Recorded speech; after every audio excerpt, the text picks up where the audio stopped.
Oi, gente, tudo bem? Seja bem-vindo a essa aula, na verdade, a essa resolução de prova. A prova de hoje é a prova do Exército agora, de 2021, que foi feita pela VUNESP e eu vou resolver parte das questões de enfermagem. A outra parte vai ser resolvida pela professora Andréia, tá?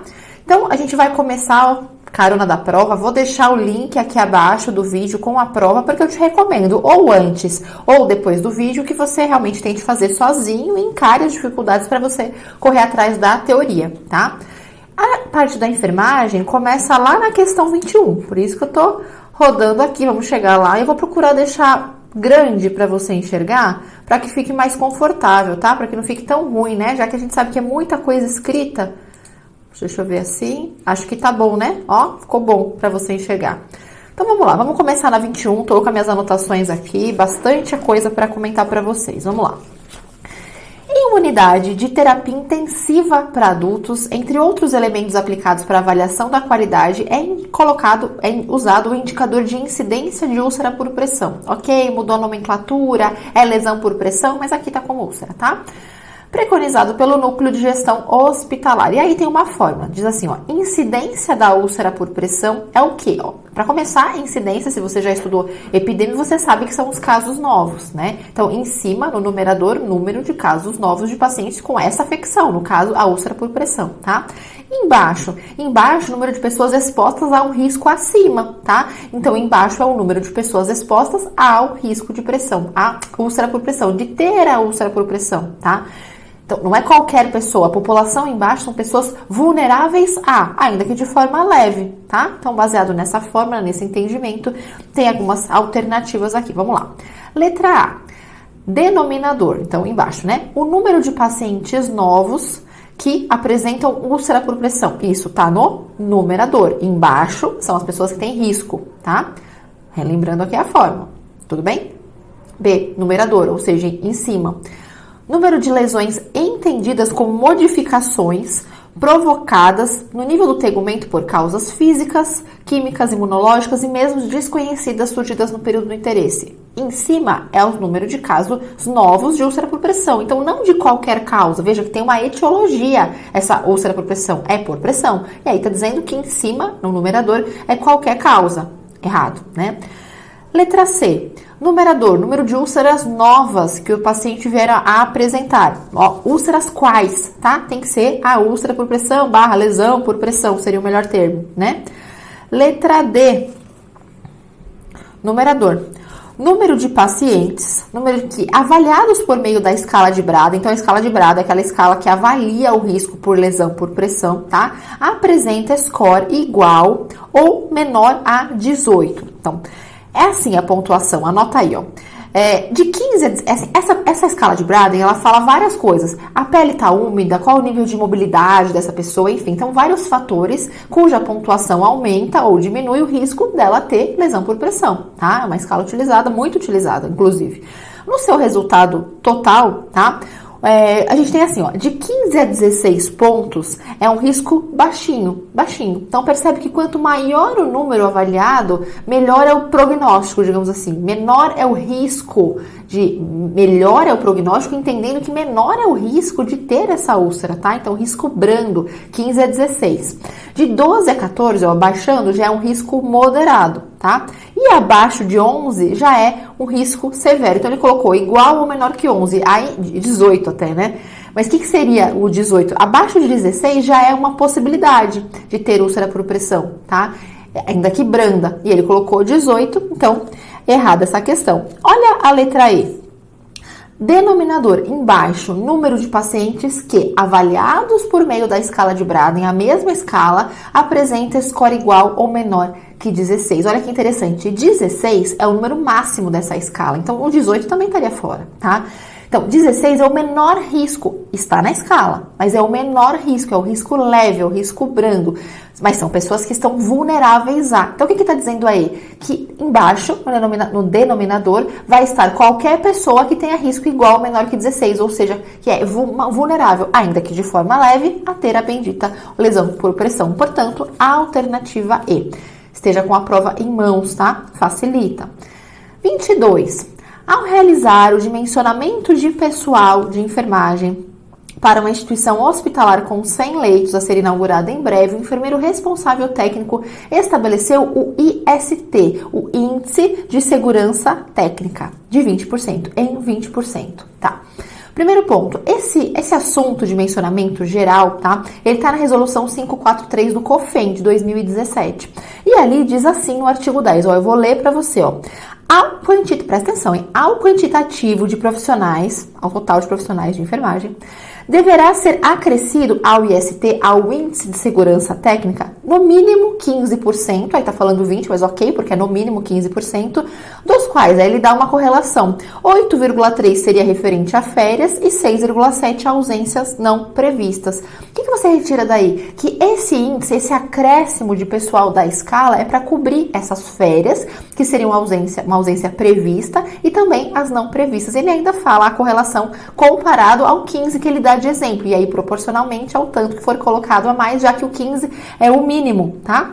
Então vamos lá. O que ele coloca na letra A? Aos profissionais de enfermagem para assegurar intervenções de cuidado indireto? Não. Para que serve o índice? O índice serve para cobrir férias e outras ausências não previstas. Isso aqui tá exatamente aqui, ó. Número de profissionais de enfermagem para assegurar a cobertura de férias e ausências não previstas. Ele nem faz conta aqui, veja. Não é para coordenar programas e atividades de educação continuada. Aqui, de novo, educação continuada, tá? Ou para administrar serviços de enfermagem. Não, é para cobrir férias e ausências não previstas. É a utilidade do IST, tá bom? 22, portanto, a gente tem letra C. Vamos lá para 23. Vamos passar mais para cá, para você enxergar completamente. Tá bom aqui? Dá para ver? Tranquilo, né? 23.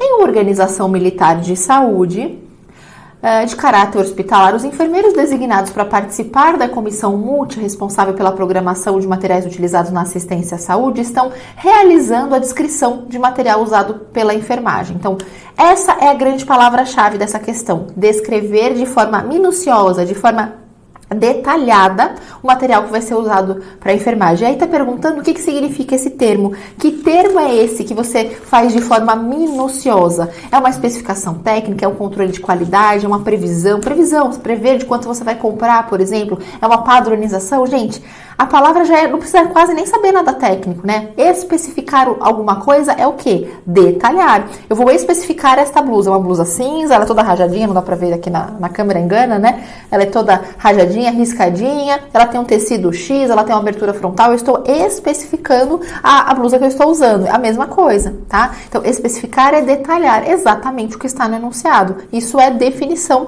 do próprio termo, tá bom? Então, letra A. 24.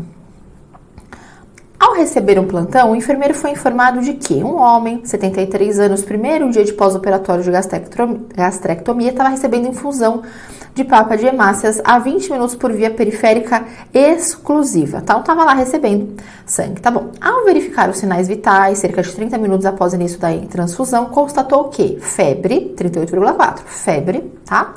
Frequência cardíaca alterada, então tava taquicárdico, 102, tá? Tava taquipneico, 22 por minuto, 22 movimentos respiratórios por minuto. Pressão lá embaixo, 92 por 60. E frente a essa situação, o paciente ainda se queixou de dor lombar, de calafrio. Veja que o enunciado, ele já usou as palavras-chave para te indicar que esse paciente está tendo uma reação transfusional, tá? E aí ele quer saber a ação imediata. Olha a pergunta. O enfermeiro deve prioritariamente. O enfermeiro deve muitas coisas, mas o que o enfermeiro deve sem faltar, não tem jeito, para ontem, agora, a primeira coisa que ele vai fazer? Essa é a pergunta, tá? O enfermeiro vai medicação antitérmica. Se tiver previsto, talvez sim. A primeira coisa que ele vai fazer é isso, então o sangue continua descendo e ele vai recebendo medicação. B, suspender a transfusão. Aí sim, a primeira ação, antes de comunicar médico, setor e fazer qualquer outra coisa diante de uma reação transfusional com essas características, tá? Que não é uma reação transfusional leve, teve febre, dor lombar, etc. Alterações dos sinais vitais, a primeira coisa é parar. Depois terão outras atividades. Então, a primeira coisa é suspender. Veja que a letra B e a letra C, elas suspendem, tá? E aí ela fala manter o acesso venoso, e é a orientação, né, de vários protocolos, tá? De manter o acesso venoso, mas não precisa ser soro glicosado. Pode ser o soro fisiológico, por isso que é a letra B e não a letra C. Veja que a letra D tem assim, comunicar ao médico e ao banco de sangue. Isso vai ser comunicado, tá? Mas de cara, parar.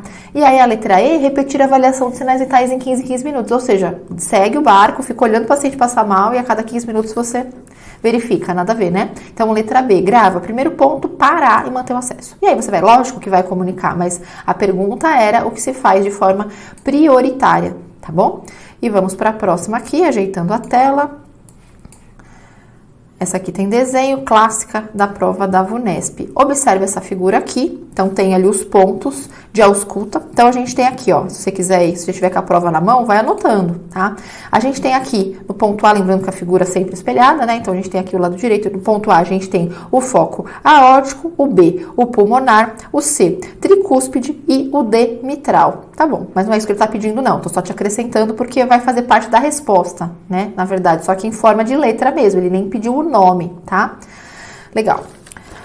A primeira bulha, B1, é mais audível quando o estetoscópio está... A B1, ela tem a ver com o fechamento da mitral e da tricúspide. Então, ela é audível em todas, tá? Mas onde ela é mais audível? Mais demais, tá?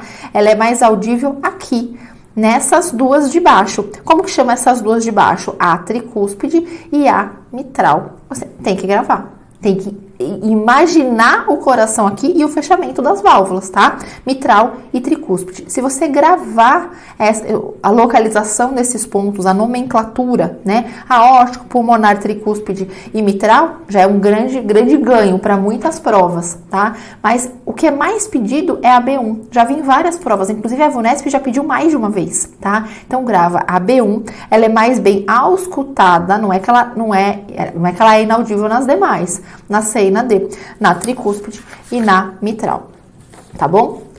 Beleza. Agora para quais questões? 26. Minha folha toda virada ao contrário. Vamos lá. Essa prova tem uma questão aqui para entrar com recurso, hein? Atenção, uma ou duas.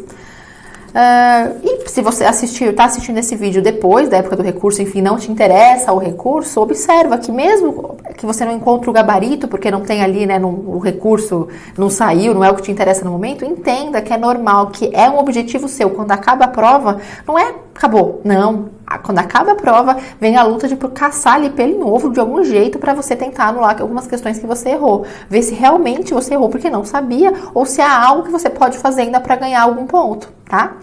26. Em uma instituição hospitalar, para sistematização da assistência de enfermagem, são usadas as taxonomias Nanda, Nick e Nock. Ok. Ao desenvolver, muito legal, viu? Ler um livro de cada aqui, vale a pena, livro de cabeceira, porque cai muito em concurso, inclusive em prova de discursiva. Ao desenvolver o processo de enfermagem para um paciente recém-admitido com diagnóstico de insuficiência cardíaca, o enfermeiro deve utilizar a taxonomia NOC, classificação de resultados de enfermagem. É isso que você vai associar com NOC, resultado. Se eu quero definir um resultado, eu tenho que estar dentro da fase de um planejamento. Eu vou definir um resultado já implementando, já na evolução, eu já fiz, então eu estou definindo o resultado, ou que horas dentro do processo de enfermagem que a gente conhece, que é da resolução 358 de 2009, do COFEN, enfim, que momento que o diagnóstico, que o resultado ele é planejado no próprio planejamento, porque na sequência eu já estou implementando. Então, o que eu vou implementar já é fruto do resultado que eu quero ver esse paciente, que ele obtenha, tá? Então, o NOC, ele utiliza o NOC na etapa implementação. Falei errado. Gente doida, né?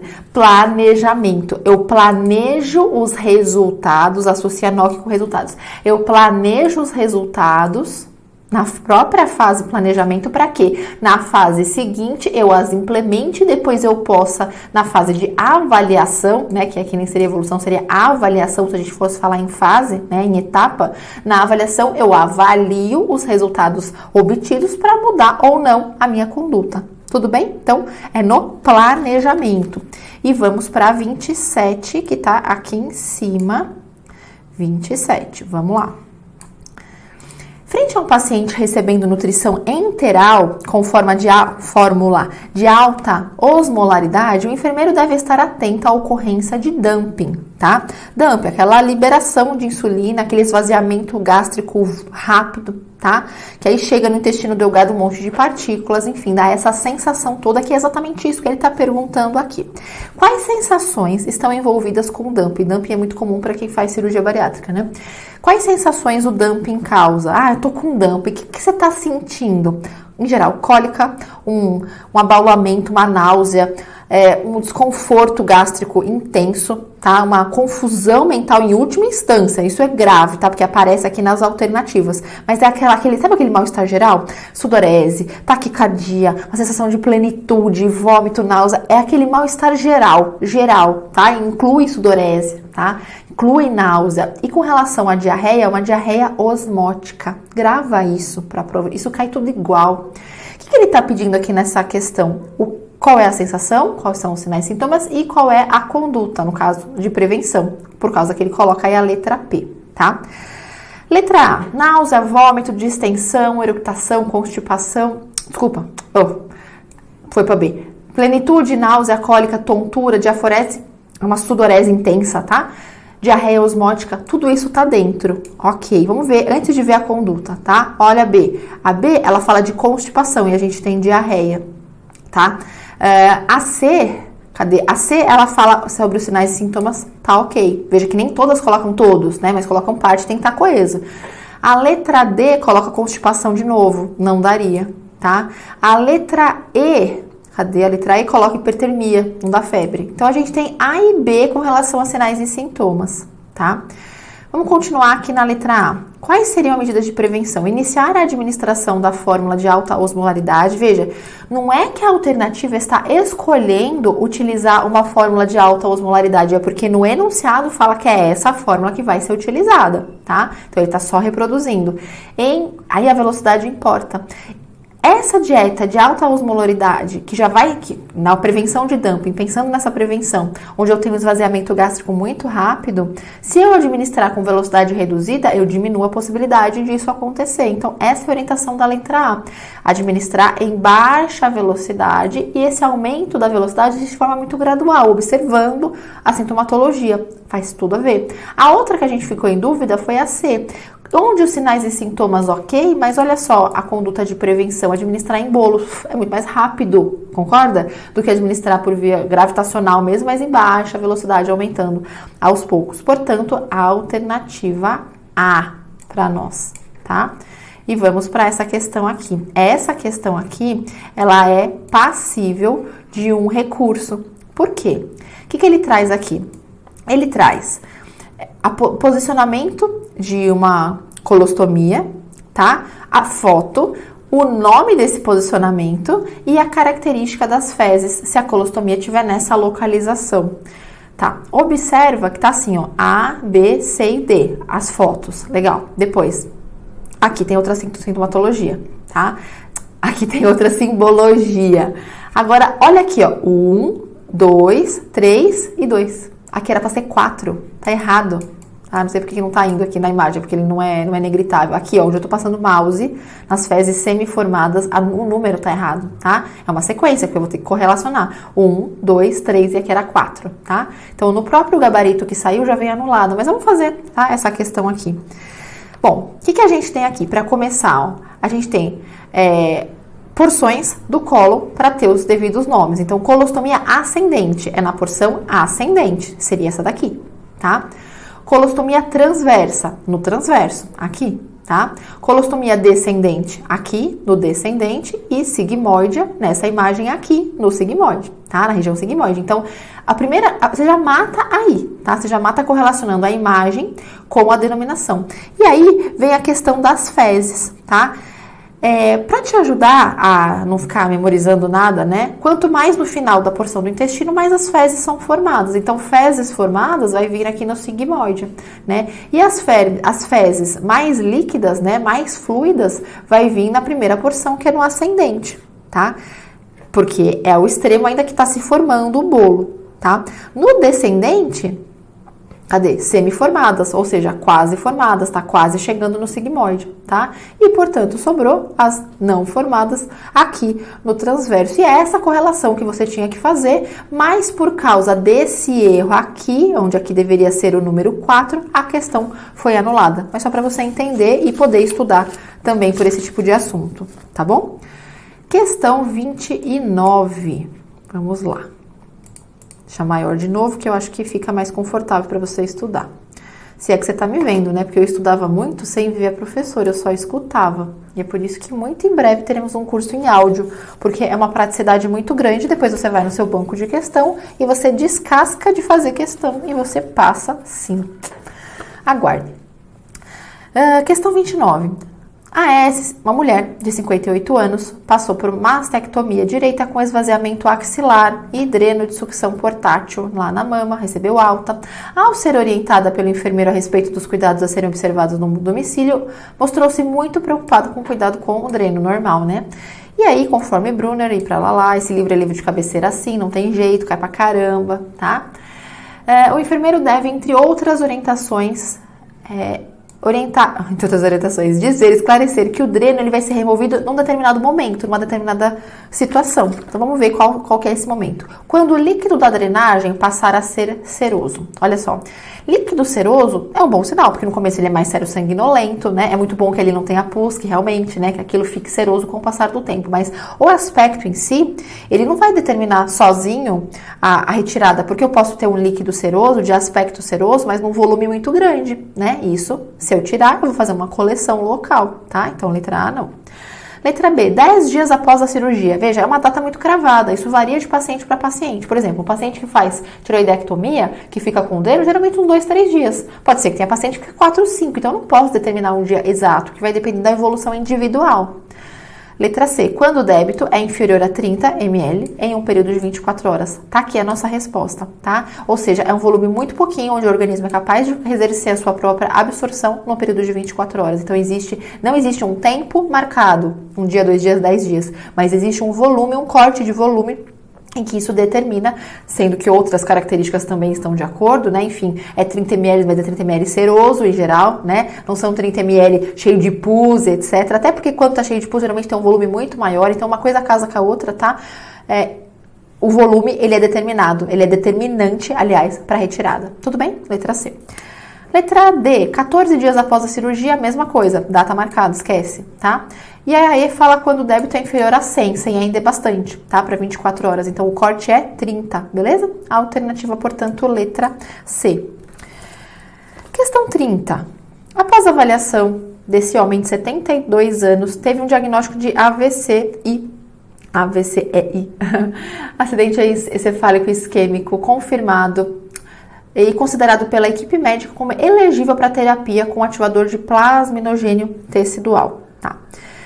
Uma vez iniciada essa terapia, revisto e atualizado o plano de cuidados, o enfermeiro elaborou a prescrição de enfermagem. Vamos lá. 1. Manter monitoramento cardíaco contínuo. Então, está nessa terapia? Ok, bate. Tá. Aferir sinais vitais a cada 5 minutos, a cada 15 minutos. Acho que eu tô muito cansada hoje. A cada 15 minutos. Ou seja, esse monitoramento cardíaco vem junto com a aferição desses sinais de muito perto. Veja que a gente tá muito perto, tá? 3. Informar imediatamente o enfermeiro ou a equipe médica se a pressão sistólica for maior que 180 ou diastólica maior que 105. Muita gente errou aqui e eu entendo plenamente, tá? Veja que é um valor de pressão bem quebradinho. Eu encontrei alguns protocolos trazendo exatamente esse valor de pressão, tá? Enquanto sinal de alerta para paciente que recebe a terapia com ativador de plasminogênio está com essa pressão elevada, tá? Para se cogitar se interrompe ou não, enfim, tá? E muita gente errou porque em alguns protocolos ele não está exatamente assim, ele fala 110. Muita atenção. Isso é uma grande pegadinha em concurso, né? Porque nem sempre o concurso ele estipula exatamente as fontes, ele fala os temas que ele vai pedir, mas a referência em si nem sempre é tão clara, né? E a gente tem referências diversas, existe uma variação e é muito difícil adivinhar, né, qual seria a que o concurso utilizou, a não ser que ele deixe muito claro. E pior ainda é quando os concursos eles utilizam muitas vezes artigos científicos. Aí fica difícil, né? De adivinhar qual que ele vai utilizar. Então, mesmo que você não tivesse essa informação da 3, daqui a pouquinho a gente vai observar se a resposta você chegaria mesmo sem ela. Eu não lembro, tá? Mas está certa, tá dentro dos protocolos, é um sinal de alerta. E 4, observar atentamente outros sintomas, como de sangramento, na inserção intravenosa, urina, fezes, vômitos e informar. Então, claro, tá mexendo com a questão da coagulação e por isso os sangramentos importam. Essa faz muito mais sentido, mesmo sem a utilização de nenhum protocolo específico, tá? A resposta é a letra A, onde todas corretas. Olha aqui, você realmente precisaria saber a 3, porque dentro de uma prova de concurso, a gente vai ter umas bem fáceis, umas médias e umas bem difíceis. Essa está classificada como uma bem difícil, a não ser que você conhecesse o protocolo. Você poderia até saber que se o paciente entra numa urgência hipertensiva, por exemplo, é necessário informar o médico, enfermeira e equipe médica para uma tomada de conduta, para nova avaliação, ok. Mas exatamente o valor da PA, você poderia sim se confundir, já que tem uma discreta variação na literatura, tá? Mas grava, o VUNESP adota esse parâmetro. Então, se a tua prova é VUNESP, você vai estudar pelas questões dela, não só dela, as demais também, mas vai estudar pelas dela e vai entender e memorizar aos poucos de tanto fazer o que ela gosta de cobrar. Cai uma questão semelhante, ela vai ter que adotar essa como correta também, não vai poder adotar como errada, não faria sentido, né? Vamos para a próxima. A gente tem letra A, tá? Opa, eu mexendo aqui, misericórdia. Aqui, lá em cima. A gente tá na 31. Bota pra cá e vamos lá. A gente vai falar aqui na 31 da tração esquelética. Aquela tração onde tem os pinos, né? Ali cravados e tal, né? O pino de aço inserido no membro. Olha só que interessante, né? A letra A, ela fala assim sobre esse tipo de tração. Esses pinos, eles vão ser inspecionados só uma vez por dia. É muito pouco. É muito pouco, tá? Então pensa que o plantão de enfermagem vai ter manhã, tarde, noite, uma vez por dia alguém vai dar uma olhada nesses pinos. Não, sendo que o motivo muitas vezes da pessoa tá ali é por causa da fratura, então tem que ser observado mais vezes, não é óbvio isso? Então tá errado. A B fala assim, após 7º dia instalada a tração esquelética, os pesos da tração podem ser removidos. Quando a gente fala em tração esquelética, não necessariamente está falando de peso, né? A gente está falando daqueles pinos de aço, então tá fora, né?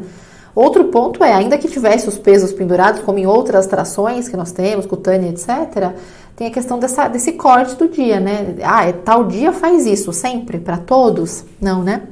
Letra C, o curativo do local dos pinos, ele vai ser compressivo, gente? Compressivo? Não, ele vai ser só protetivo mesmo, né? E trocado a cada 48 horas? Não, né? Vai ser trocado diariamente, dependendo do material do curativo. A troca de curativo, ela depende do material, né? E do que acontece com aquele curativo. Então, por exemplo, esse curativo que eu uso para qualquer ferida, tô dando um exemplo bem geral, ele dura 3 dias, um exemplo, né? Agora, se ele tá saturado, ele vai durar um dia, ou ele vai durar até saturar, ou se ele molhou e entrou água, se não for um curativo que é impermeável, vai ser trocado imediatamente. Então, a troca, ela não é fechada, ela depende do material, coisa que não é falado aqui, né? Letra D. Para a limpeza mais efetiva do local da inserção dos pinos, devem ser utilizada a solução alcoólica PVPI. Foi considerada enquanto correta, né? Existem alguns protocolos que utilizam outros antissépticos, tá? Mas fato é que é para usar um antisséptico no local da inserção. Essa é a orientação, tá? De vários protocolos. Essa foi considerada como correta pela banca, a letra D. E mesmo que você não tenha absoluta certeza, você vai ver que a E também não bate 100%. Olha só, ela fica mais fora ainda. Ó. Cotovelos e calcanhares devem ser inspecionados à procura de úlcera por pressão e serem protegidos com curativos hidrocolóidicos. Para começar, o cotovelo não está limitado ali, né? O calcanhar até entendo, muitas vezes, dependendo do posicionamento, da dor do membro. Agora, o cotovelo ele não está limitado. Mas, ainda que fosse o caso, ele sugere colocar hidrocolóide e película transparente.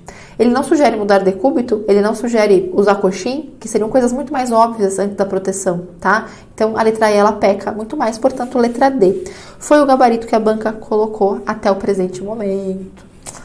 Vamos lá. 32. Que texto gigante. Vamos ver o que ele está perguntando? Frente aos dados, ele quer saber qual doença é. Bora ler esse texto. Ao comparecer no ambulatório, uma mulher de 42 anos, branca, falou que já tinha perdido muito peso. Então, primeira queixa, perda de peso, sem fazer dieta, ou seja, sem motivos aparentes. Então, perda de peso é uma característica dessa doença. Segunda característica dessa doença, olho saltado, pronto, né? Já tá na cara que é hipertiroidismo, que é uma característica muito marcante, né? Essa agitação, essa perda de peso, né? Esse metabolismo lá no céu e os olhos saltados. O hipertiroidismo tem muito essa cara, tá? Ela ficou preocupada porque ela achou que estava entrando na menopausa, uma vez que apresentava uma sudorese incomum, intolerância ao calor, palpitação, essa agitação toda cara do hipertiroidismo, tá? Ao exame físico, vamos lá. Temperatura axilar 37, não está em febre, nada, né? Frequência cardíaca aumentada, cara do hipertiroidismo, pressão aumentada também, e de importância mais isso daqui, tá? Aí ele pede qual é a doença? De cara, lá em cima, olhos saltados, perda de peso, taquicardia, hipertiroidismo. Essa acho que foi uma das mais simples dentre as questões dessa prova aqui, tá?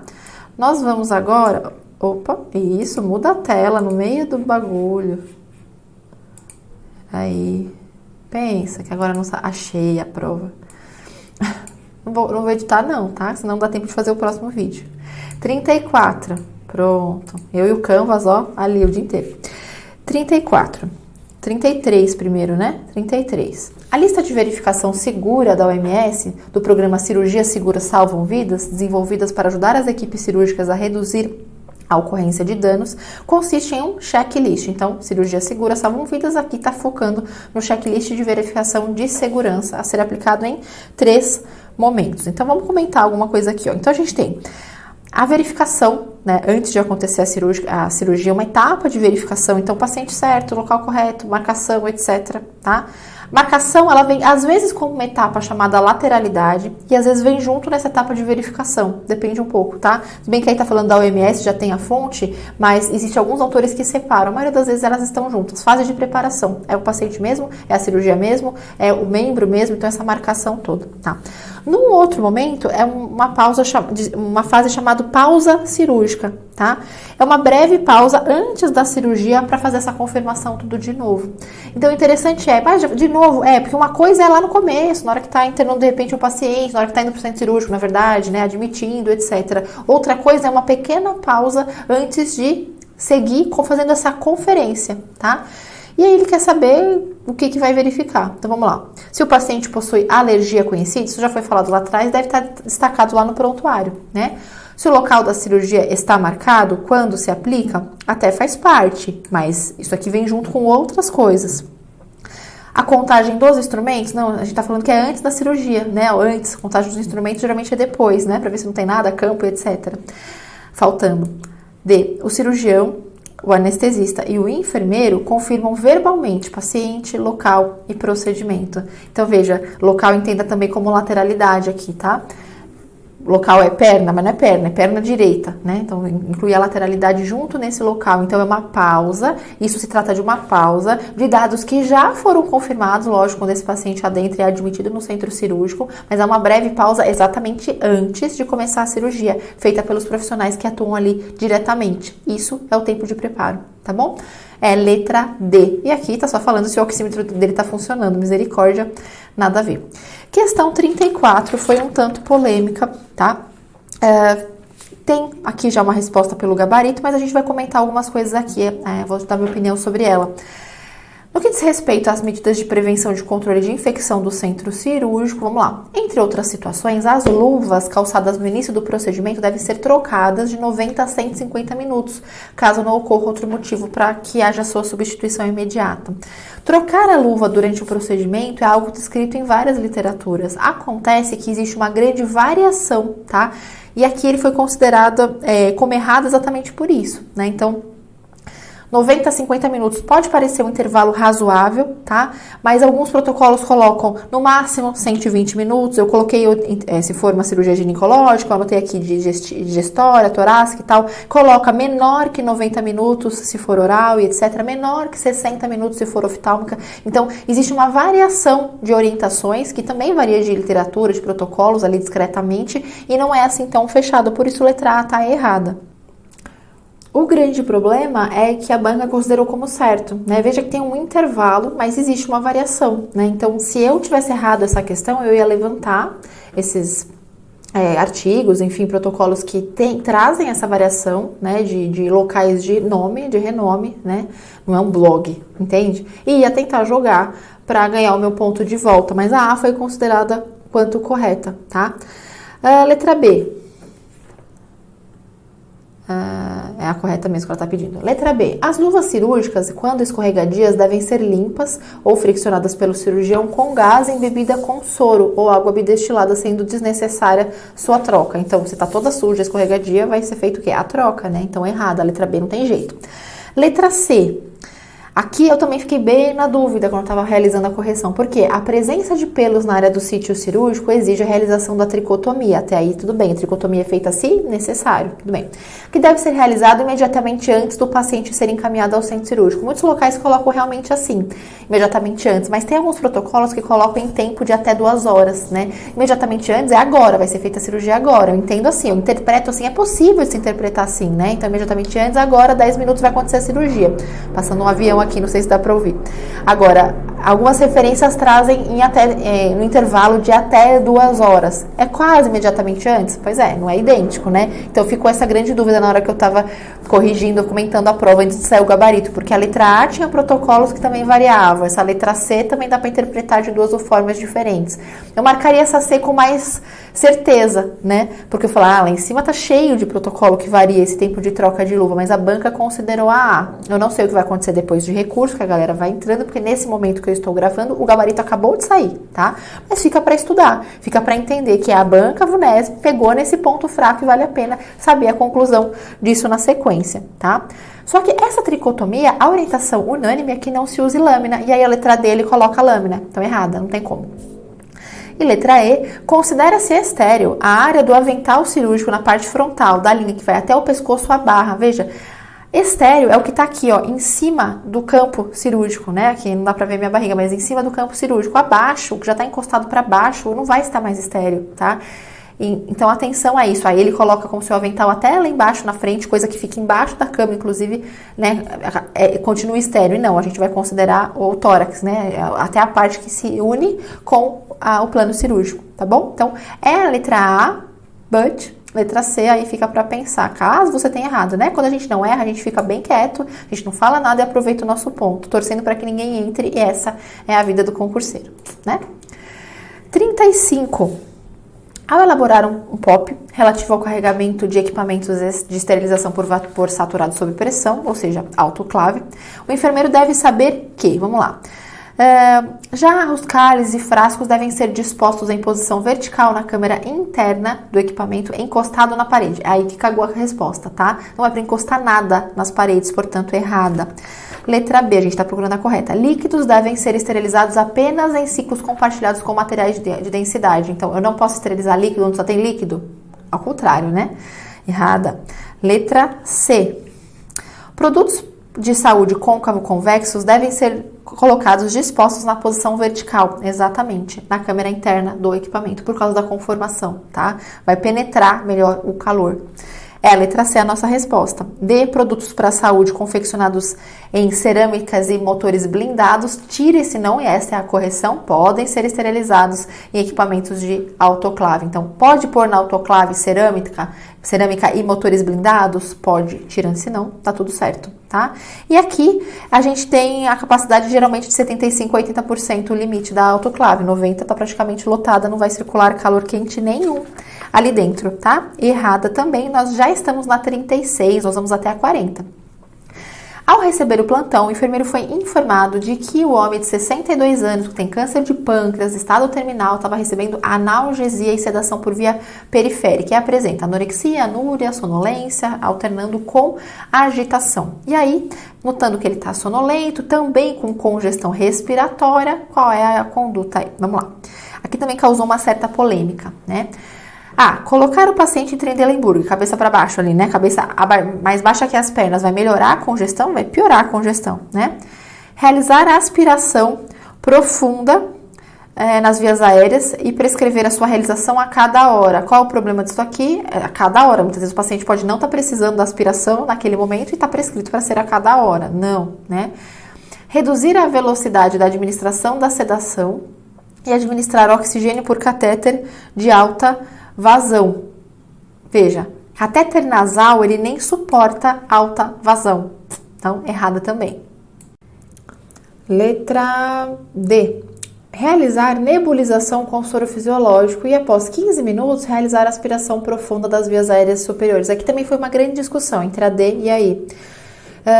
Vários artigos dizem o quê? Paciente em cuidado paliativo, paciente em uma condição assim semelhante a essa do enunciado, essa aspiração profunda ainda na congestão, né, de uma forma assim já metódica, né, taxativa, ela nem sempre ela é muito bem-vinda, né, porque o objetivo ali do momento é aliviar o desconforto exatamente, e aquilo traz muito desconforto, então é feito simplesmente se necessário, mas por causa da nebulização, muita gente considerou correta, mas também por causa da E.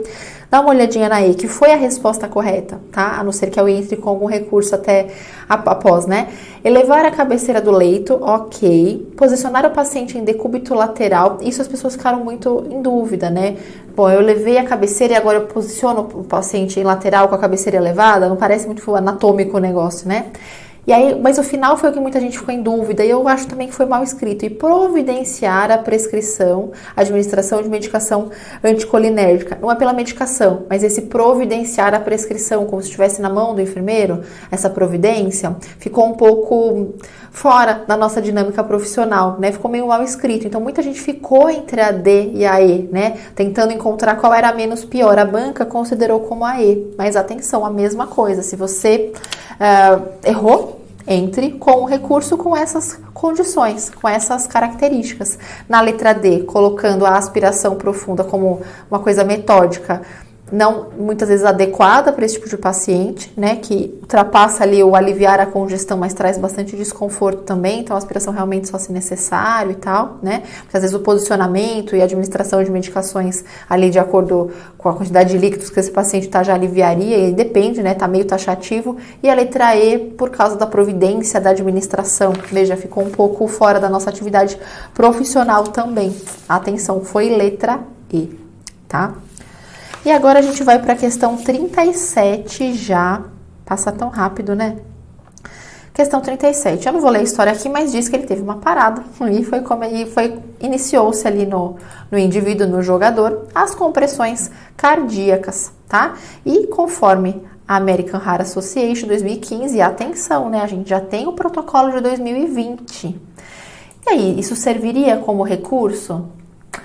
Olha, se o que a resposta for correto, ele mudou em 2020, sim, né, já existe uma nova orientação da American Heart. Agora, se o item ele continua com a mesma orientação, ainda que ela tenha pedido a anterior, eu acho que não seria aceito, tá? Vamos lá, a gente tá na questão qual? Que eu me perdi? 37 aqui, tá? Vamos lá. Conduta, tá? Pensando em parada. Realizar compressões contínuas a uma frequência de 80 a 120 por minuto. Então, qual é a frequência das compressões, tá? 100 a 120. Então, aqui fora, aqui também. Tudo bem? Fora, fora. C. Ventilar adequadamente a vítima, iniciando o procedimento com 2 respirações. Veja, existe uma frase, né, que é compression only. Então, pessoas leigas que nem ventilam muitas vezes, existe uma orientação de fazer compressão e compressão e compressão, né? Por causa da importância do início dessa compressão. E aqui o que ele está dizendo?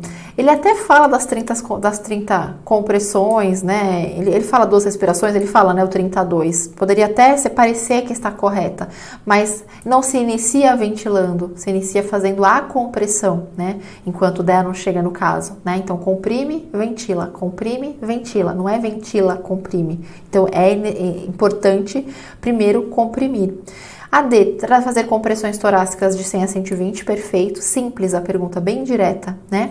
E letra E, ventilar adequadamente a vítima, iniciando com uma respiração, a mesma coisa, inicia com respiração e ainda que erra a quantidade de compressões com relação à ventilação. Então, se for comprimir e ventilar, 32, mas inicia com a compressão. Por isso, letra D, tá? 38, aqui tá falando da escala de coma de Glasgow. Atenção, né? Porque ele aqui no enunciado ele explica um pouquinho, né? Fala os pontos que esse paciente obteve, mas ele não fala da reatividade pupilar, tá? A gente sabe que essa mudança teve, né? Existe a avaliação da reatividade pupilar, mas o ATLS ali em 2018 ele não tinha considerado ainda, tá? Então pode ser que seja por isso que não tenha aparecido aqui. O que ele pergunta? Quais são os itens que se avalia na escala de Coma de Glasgow e o que isso quer dizer esses 11 pontos? Então o que a gente tem aqui? Se a gente tem de 13 a 15, a pontuação obtida por Glasgow de 13 a 15, a gente tem ali o que a gente diz de leve, tá? O moderado é de 9 a 12, ó, 9 a 12, então seria aqui moderado, tá? Agora uma lesão grave seria abaixo de 8, então aqui moderado, e aqui ó, grave, aqui moderada, grave, moderada e moderada. Então ele mistura grave com moderada, a gente só ficaria com as questões de moderada, tá bom? Outro ponto são os parâmetros. E aqui, né, ó, abertura ocular, melhor resposta motora, verbal e melhor resposta motora é o que o Glasgow avalia, além da reatividade pupilar. E aqui tem a lesão moderada que bate, portanto, alternativa B. Porque aqui não tem nível de consciência na escala, né? Aqui, ó, reação pupilar, melhor resposta verbal, melhor resposta motora. Aqui ele entrou com a reação pupilar, mas na verdade é a reatividade, né, pupilar, mas tudo bem, o jeito de escrever até daria para interpretar, mas faltou a abertura ocular, que faz parte do primeiro parâmetro, né? Essa reação pupilar veio como um ajuste, né, no somatório. Na verdade, ele subtrai do somatório, tá? E o ATLS ele não tinha considerado de início, então você não tem como excluir o básico, que era a melhor resposta verbal, motora e abertura ocular. Portanto, letra B. Certo? Vamos para 39, nós encerraremos na 40, para a professora Andréia continuar em outro vídeo. Então, tá aqui a 40. O tenente tal foi designado para ministrar conteúdo referente a primeiros socorros. E aqui a gente está falando em quê? Em picada de cobra. Legal. O que a gente sabe disso, basicamente? É para rasgar, chupar, sair correndo, fazer torniquete? Não, né? Então, a primeira orientação, ela vai fazer repouso. É isso, basicamente, que costuma cair nas provas, tá? Então, ó, letra A.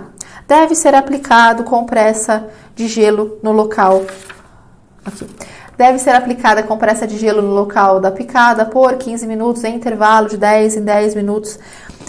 Isso daqui, eu já vi protocolos não, eu já vi sites que falam muitas vezes do gelo, mas são sites assim, sem relevância, tá? O que a literatura foca é o repouso e a higienização com água e sabão mesmo, tá? Então, esse gelo, ele não é considerado enquanto a conduta válida, tá? Olha as outras. O animal agressor deve ser capturado imediatamente. Saber que animal é muito útil, mas na busca de um animal que você acabou de tomar uma picada, me parece um grande risco de você tomar a terceira, quarta, quinta, 10ª picada, né? Então, tende que a vítima vai se lascar aqui. Então, não é pra... E outra, né? A ser colocado em um saco ou frasco rígido, encaminhado junto com a vítima. Imagina só, você tem que ter tudo isso e ainda ter alguém para catar essa cobra. Difícil, né? Olha C, a vítima deve ser mantida em repouso absoluto, é uma orientação perfeita. Veja, é uma orientação que não tem vício. As questões de concurso muitas vezes são assim, né? A questão não está perfeita porque ela tem algum vício misturado, alguma coisa que você fala, a C não tem entendeu? A C ela é pura, manter repouso absoluto. E aqui a D fala de torniquete, não é? E aí fala de álcool, a orientação se for higienizar, água e sabão normal, tá? Beleza. 40, ok. 41 já. Não. 40, ok, né? 41 é da Andréia. Opa, por isso que eu não tô achando aqui. Eu falei, será que eu não fiz? Outra orientação importante aqui é retirar acessórios, tá? Pensando em membro, tá? Porque por causa do edema mesmo, que é normal. Então, vamos supor, a picada foi aqui na mão, então tirar a pulseira, né? Enfim, tudo isso. Beleza, foi útil pra vocês? É assim, estudar teoria é essencial e treinar é essencial ao quadrado, né? Treinar sem teoria, às vezes, pode deixar perdido. Em alguns assuntos, não. Às vezes, você até consegue direto. Mas se você não treinar, você repara que numa prova dessa teve muitos temas, né? Variados.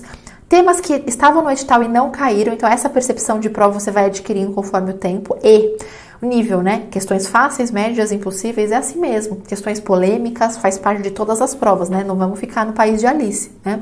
Então, vamos cair na real, que é isso mesmo, é o que você vai encontrar. E a hora de errar é agora. Ah, errei, acidente de cobra, não manjo nada de acidente com um animal peçonhento. É isso que eu vou estudar no dia seguinte, é isso que eu vou me empenhar para não errar de novo. A cada prova que você faz, a intenção é que você consiga realizar os mesmos exercícios 100%. E não é 90%, não é 95%, é 100%. Essa insistência vai te escancarar uma porta de prefeitura, tribunal, senado. É assim que se passa.